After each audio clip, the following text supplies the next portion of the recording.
हे students, आज बात करेंगे हम प्लेन्स के बारे में। बच्चों, चैप्टर आपका लैंड फॉर्म्स है।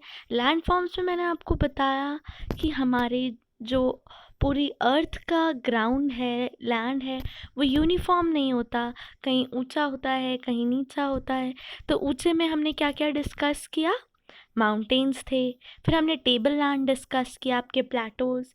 आज हम जो लैंड फॉर्म डिस्कस करने वाले हैं दैट इज प्लेन्स। प्लेन्स क्या होते हैं? लो लाइंग लैंड्स होते हैं। कैसे लैंड बच्चों? लो लाइंग मतलब ये निचले होते हैं। मतलब जैसे आपके माउंटेन्स थे वो ऊंचे थे, प्लेटोज ऊंचे थे, ये नीचे होते हैं। ठीक है। एंड दूसरी चीज़, ये फ्लैट होते हैं। फ्लैट इन द सेंस समतल होते हैं। कहीं ऊंचे कहीं नीचे नहीं होते, ये समतल होते हैं। ठीक है। Plains are low and flat lands that extend over thousands of kilometers. Thousand of kilometres तक बच्चों ये एक्सटेंड करते हैं प्लेन्स। एंड ये कैसे होते हैं? लो एंड फ्लैट। इनकी एलिवेशन में कुछ खास चेंजेस नहीं होते। एलिवेशन में कुछ खास चेंजेस नहीं होने से मेरा मतलब क्या है? मेरा मतलब है कि जैसे वो एक प्लेस पे होते हैं, आप कुछ 100 किलोमीटर्स आगे जाओगे, वो आपको वहाँ पे भी उसी लेवल पे मिलेंगे। ये नहीं कि कहीं नीचे हैं, कहीं फिर ऊंचे हो जाएं, फिर नीचे हो जाएं। इनमें इनके एलिवेशन में कुछ खास डिफरेंस नहीं आता है। क्लियर है बच्चों? और इनके बारे में हम क्या पढ़ रहे हैं? प्लेन्स के बारे में। ये बनते कैसे हैं, ये हमारा टॉपिक डिस्कशन का रहेगा कि आखिर ये बनते कैसे हैं। तो होता क्या है बच्चों, जो रिवर्स होते हैं, रिवर्स आपने पढ़े हैं कहाँ से बनते हैं? माउंटेन से।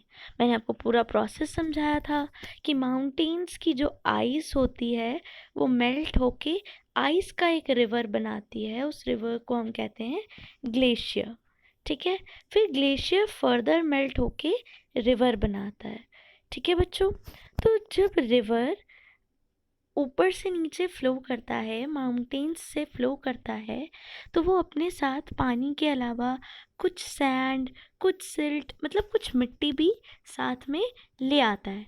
तो जब उसकी स्पीड बहुत हाई होती है, जब वो आपने देखा जब वो स्लोप से आएगा रिवर, माउंटेन स्लोप्स से बहेगा, तो उसकी स्पीड बहुत हाई होती है।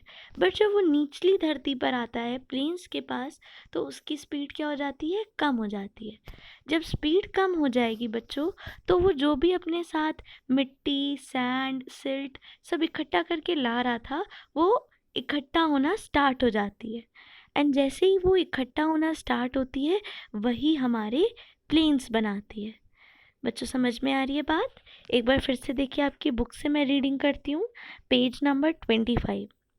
Plains are generally formed by rivers that rise in the mountains and flow down. Plains कैसे बनते हैं? रिवर्स से बनते हैं जो माउंटेन्स में जन्म लेते हैं। हम यहाँ रिवर्स की बात करें, रिवर्स कहाँ जन्म लेते हैं बच्चों? रिवर्स माउंटेन्स में जन्म लेते हैं एंड उनके नीचे बहते हैं। ठीक है। अब प्रोसेस इन्होंने समझाया है। In the process these rivers deposit sand and silt along the river beds. क्या होता है जब वो ऊपर से नीचे बहते हैं, मैंने आपको बताया उनका जब वेग कम हो जाता है, उनकी स्पीड कम हो जाती है, तो ये क्या करते हैं? जो सैंड और सिल्ट होती है, सिल्ट आपकी मिट्टी के फाइन पार्टिकल्स होते हैं, उनको क्या करते हैं? रिवर बेड्स में, रिवर बेड्स मीन्स रिवर के साइड का एरियाज, वहाँ पे ये डिपॉजिट कर देते हैं। जब ये डिपॉजिट कर देते हैं, तो ये over a large period of time, कई सालों बाद वो डिपॉजिट होता रहता है, होता रहता है, होता रहता है, एंड फाइनली क्या बन जाता है? प्लेन बन जाते हैं। इन्हीं डिपॉजिट से प्लेन बन जाते हैं। एग्जाम्पल लेंगे बच्चों, तो एग्जाम्पल में हमारे नॉर्दर्न प्लेन्स। नॉर्दर्न प्लेन्स कौन से हैं? जो उत्तर प्रदेश का पार्ट है, कुछ उत्तराखंड का पार्ट है।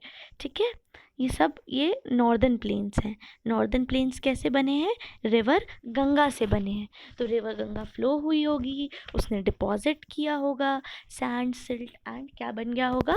हमारे नॉर्दर्न प्लेन्स। ठीक है। Plains can be found around the sea और in the interior of the continents. Plains कहाँ हम पा सकते हैं? सी के पास भी, उसे हम कोस्टल प्लेन्स कहते हैं बच्चों, आप हायर क्लासेस में पढ़ोगे। एंड कॉन्टिनेंट्स के अंदर भी हम इन्हें पा सकते हैं। क्लियर है?